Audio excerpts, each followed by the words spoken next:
ఎక్కడ ఏ అవసరం ఉన్నా ఏ పదవిని కాంక్షించకుండా నాకిది కావాలి నాకిది చెయ్యి అని అడగకుండా ఒక సామాన్య కార్యకర్తకైనా పర్వాలేదులే అనుకొని ఆ రోజు అంత త్యాగం చేస్తే ఈ రోజు అదే వైసీపీ పార్టీకి అవేవి గుర్తులేదు. ఈ రోజు వైసీపీ పార్టీకి వాళ్ళ క్యాడర్ కు వాళ్ళ సోషల్ మీడియాకి అసలు నేను ఒక మహిళనని వైసీపీ పార్టీ కోసం ఎన్ని త్యాగాలు చేశానని రాజశేఖర రెడ్డి బిడ్డనని గాని వాళ్ళకింత మేలు చేసిందానని గాని ఈరోజు ఒక్కటి కూడా గుర్తు పెట్టుకోలే. ఈరోజు మూకుమ్మడిగా నా మీద దాడులు చేస్తున్నారు. సిగ్గు ఎగ్గు లేకుండా ఉచ్చం నీచం లేకుండా వ్యక్తిగతంగా నన్ను టార్గెట్ చేస్తున్నారు. ఎన్ని రకాలుగా రోజుకొక స్టోరీ చెప్తారు, రోజుకొకరిని ముందుకు తీసుకొస్తాడు, రోజుకొక జోకర్ ముందుకొస్తాడు, ఒక కొత్త మాట చెప్తాడు. నిన్నైతే ఒకడు ఏకంగా ప్రణబ్ ముఖర్జీ పేరునే తీసుకున్నాడు. ప్రణబ్ ముఖర్జీ ఆయనకు చెప్పాడట, నా భర్త అనిలు సోనియా గాంధీ దగ్గరికి వెళ్ళాడట, ఆయనకు పదవీకాంక్ష అప్పటి నుంచే ఉందట, పదవీకాంక్ష ఉంది కాబట్టి అక్కడ సోనియా గాంధీతో నా భర్త చెప్పాడట, షర్మిలమ్మను ముఖ్యమంత్రిని చేయండి, మేము కాంగ్రెస్ పార్టీని బలోపేతం చేస్తాము, జగన్ జైల్లో పెట్టండి అని నా భర్త ఆయనకు చెప్పాడట. ఏమైనా అర్థం ఉందా అని అడుగుతున్నాం.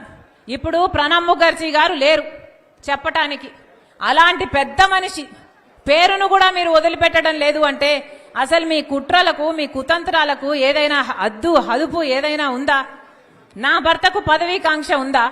మాకు పదవీకాంక్ష ఉంటే మా నాన్న అప్పుడు 5 సంవత్సరాలు ముఖ్యమంత్రి, మేము ఒక్క పదవైనా తీసుకోకపోయే వాళ్ళమా? మాకు పదవీకాంక్ష ఉంటే ఒక్క పదవైనా తీసుకున్నామా మేము? మా నాన్న ముఖ్యమంత్రిగా ఉన్నప్పుడు ఒక్క పదవి తీసుకోలేదు కదా. మరి మాకు పదవీకాంక్ష ఉంది అని నేను వైసీపీ కోసం అంత త్యాగాలు చేసి అంత నడుస్తే పోనీ అప్పుడైనా నేను ఏదైనా పదవి అడిగానా? పోనీ అప్పుడైనా నేను పదవులు అడుగుంటే నాకు పదవీకాంక్ష ఉంది అని మీరు అనొచ్చు.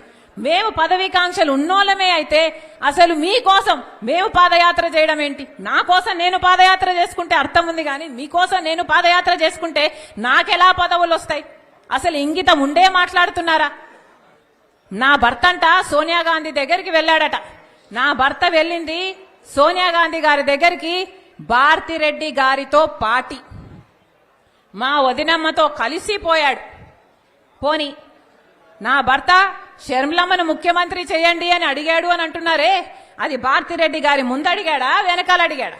పోనీ దీనికి భారతిరెడ్డి గారు ఏమైనా సాక్ష్యం చెప్తారా? ఏమైనా అర్థం ఉండి మాట్లాడుతున్నారా? పోనీ ప్రణబ్ ముఖర్జీ గారు చెప్పారంటున్నారే, ఆయన ఆన్ రికార్డ్ గా ఎక్కడైనా ఈ మాట మాట్లాడా? ఎక్కడా మాట్లాడలేదు.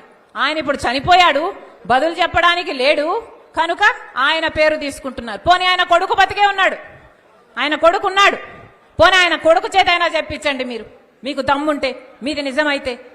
చెప్తున్న ఒక్క మాట మీరు రుజువు చేసుకోలేరు. ఇష్టం వచ్చినట్లు జోకర్ల చేత ఎవడి చేత వీలైతే వాడి చేత ఏది కావాలంటే అది మాట్లాడిస్తున్నారే.